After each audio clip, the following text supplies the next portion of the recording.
Oi gente, tudo bem com vocês? Aqui é a Júlia e vocês estão no Felicidade Clandestina.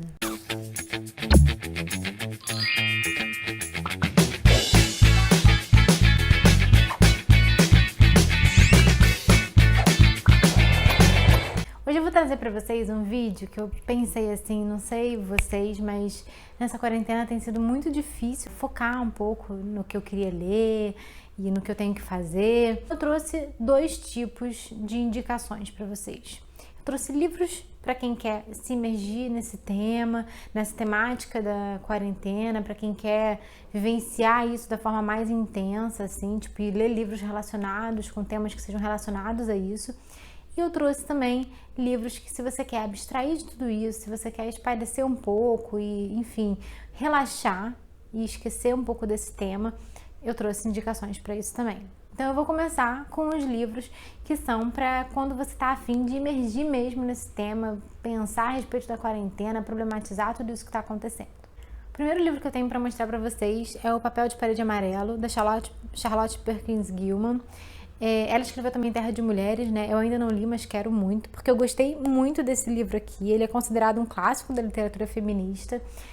E ele conta a história de uma mulher que tá em depressão, enfim, tá doente. O marido dela é um médico e ele acha que vai ser bom para ela se isolar, ir para uma casa de campo e ficar lá confinada. O que acontece é que para essa mulher acaba sendo muito mais sofrida essa resolução do marido. Ela fica confinada muito tempo num quarto que tem um papel de parede amarela e ela começa a alucinar um pouco acerca desse papel de parede amarelo, enfim, e da vida dela.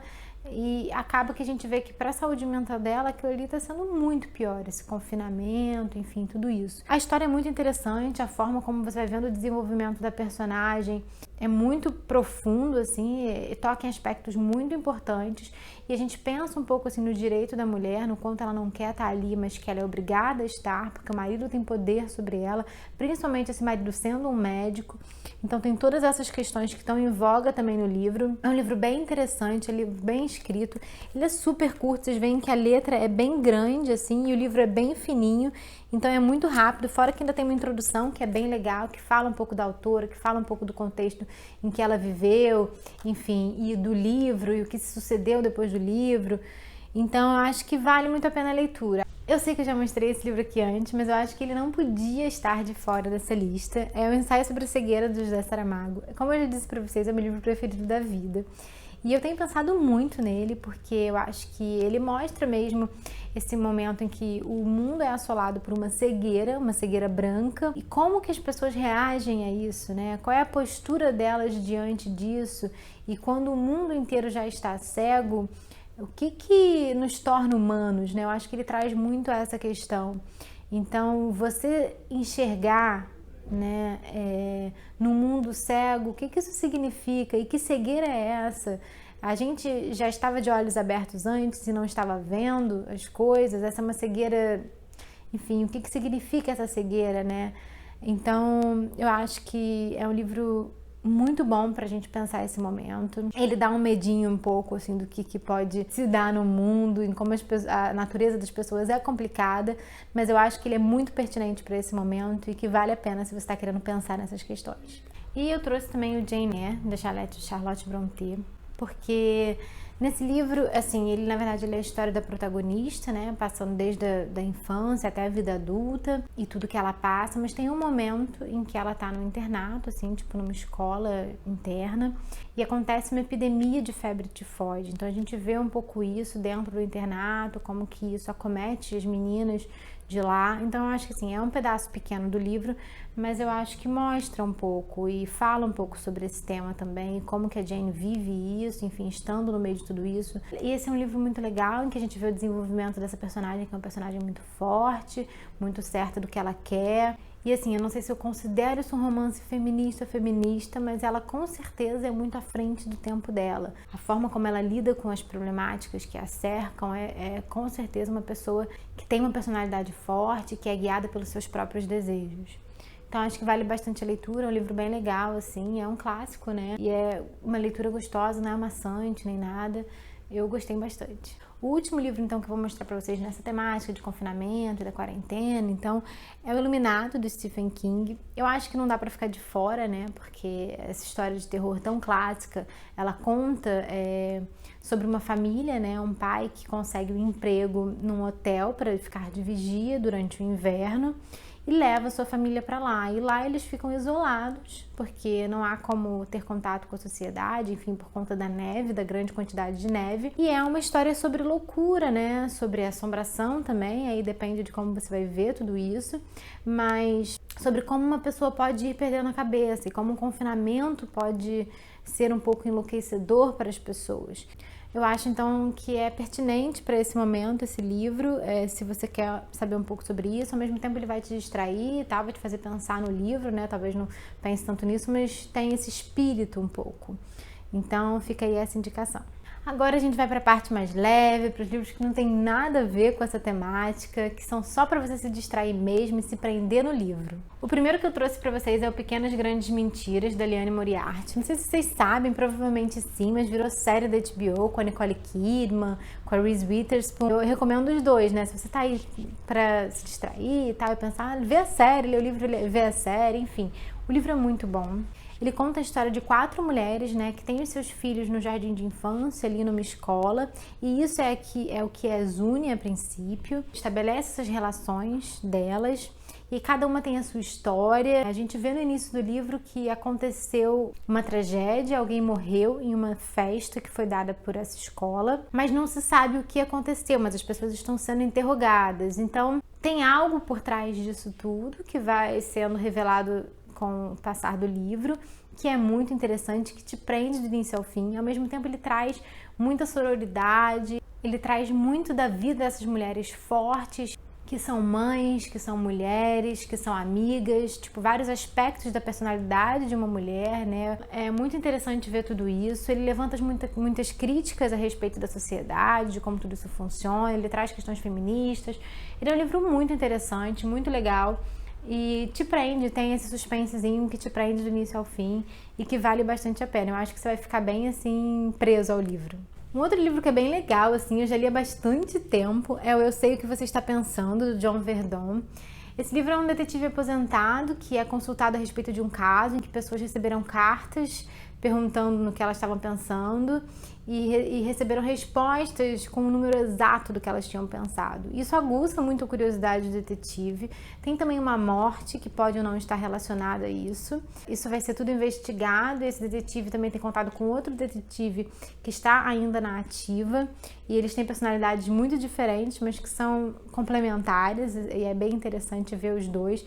Mas a história do suspense mesmo, do romance policial, do thriller, ele te prende muito, te engaja muito na história e é bem interessante. E se você gostar muito desse livro, tem outros ainda melhores do autor, porque esse é o primeiro de uma série de 4 livros, mas você pode ler eles de forma independente, não precisa meio que seguir a ordem, é porque com relação à vida pessoal do detetive, faz mais sentido você lendo na ordem, mas as histórias por si só não tem tanto problema. E se vocês lerem, me contem aí embaixo depois o que vocês acharam e tal, eu vou adorar saber. Um outro livro que eu vou trazer aqui para vocês é 1 Milhão de Finais Felizes, do Vitor Martins. Eu adoro esse autor, ele tem canal aqui no YouTube, depois de repente eu deixo o link para vocês aqui embaixo.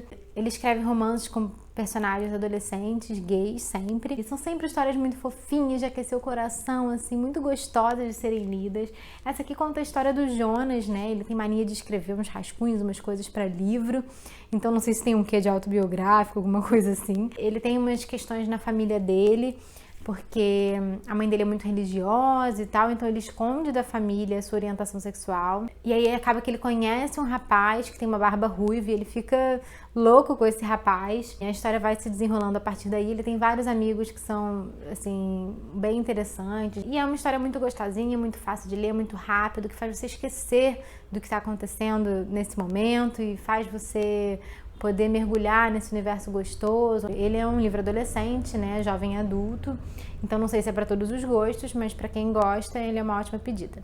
O último livro que eu vou trazer então para vocês é O Livro do Amor, da Regina Navarro Lins.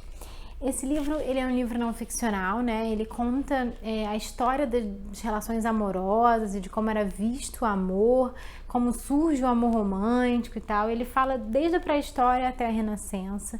Então é muito interessante porque a gente vê como a política está inserida no amor, como as relações econômicas e principalmente religiosas, né, modificam a ideia que se tem do amor e das relações entre as pessoas. Então eu acho que aqui a gente vê muito como isso tudo vai se dando, como coisas que antigamente não eram tabus e que vieram a ser depois, e também o contrário. Eu acho que é um livro bem interessante para a gente pensar algumas questões acerca de todos esses relacionamentos, o quanto a gente ainda tem para melhorar. Ela tem um livro 2 que fala um pouco mais sobre a atualidade, né?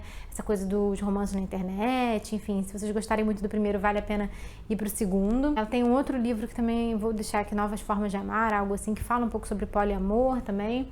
Então, ela é uma psicanalista, né? Ela, não sei se eu falei isso antes já, mas ela tem uma visão bem interessante sobre tudo isso, sobre os relacionamentos e a forma de se pensar o amor. Eu queria aproveitar e ler um pedacinho para vocês de uma passagem do livro que eu gosto muito, que fala do mito do andrógeno. É assim: no início, cada ser humano tinha forma redonda, uma esfera fechada sobre si, 4 mãos, 4 pernas, 2 cabeças, 2 órgãos sexuais e todo o resto harmonioso. Havia 3 espécies de seres: andros, ginos e andrógenos, sendo andros uma entidade masculina composta de 8 membros e 2 cabeças, ambas masculinas.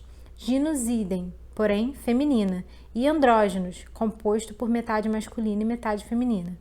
Dotados de coragem extraordinária, eles atacaram os deuses que, para puni-los e fazer com que se tornassem menos poderosos, os dividiram em 2, seccionando de andros surgiram 2 homens. Apesar de seus corpos estarem agora separados, suas almas estavam ligadas. Por isso, cada um procurava sua metade. Andros deu origem aos homens homossexuais. O mesmo ocorre com os 2 seres. Ginos originou as lésbicas e andrógenos os heterossexuais. Então eu acho muito interessante a forma como eles viam isso, né? E é tão bonito você pensar que estariam em busca da sua metade, né? Como se existisse uma metade. Não sei, eu sou meio romântica, então eu acho isso bem bonito. E era só para vocês verem um pedacinho assim do livro. Fica aí esse gostinho de quero mais para vocês de repente procurarem o livro. Vale a pena. É isso então, gente. Hoje a gente vai ficando por aqui. Eu espero que vocês tenham gostado das indicações. Eu fiz com o maior carinho, esperando ajudar nesse momento que eu sei que tá difícil para todo mundo. É chato estar em casa, é difícil, mas é importante, é necessário, é fundamental para que a gente passe por essa situação da melhor forma possível. E é a forma da gente estar fazendo a nossa parte, sabe? Eu sei que tem gente que tem muita coisa para fazer, que não parou por conta disso, né? Que tá produzindo em casa, mas tem muita gente que tá com dificuldade de pensar em outras coisas, porque a gente está assolado realmente por uma pandemia, por uma questão mundial que está acima da gente, então é difícil às vezes a gente manter a concentração. Eu senti isso muito no início, muita dificuldade. Eu tô tentando agora, fui tentando aos poucos, acho que agora eu tô num ritmo melhor com as minhas leituras, com as minhas questões da faculdade, enfim, com tudo, de dar andamento apesar de tudo isso que vem acontecendo. Então eu tô tentando trazer isso para vocês para aliviar e tentar ajudar um pouco vocês também. Espero que eu tenha conseguido. Eu vou continuar alimentando o canal com vídeos. Eu vou deixar o link de todos os livros que eu mencionei aqui para vocês aqui embaixo. Vocês, por esses links, podem comprar tanto o livro virtual quanto o livro físico. Eu vou deixar também todas as minhas redes sociais aqui embaixo, se vocês quiserem me acompanhar por lá. Eu tenho posto os livros que eu tô lendo, enfim, atualizando o Scooby também com as minhas leituras. Aí de repente a gente se estimula, né, por lá. E é isso, a gente hoje vai ficando por aqui. Eu vou trazer mais vídeos para vocês. Continuem acompanhando o canal. Um beijo enorme. Tchau, tchau.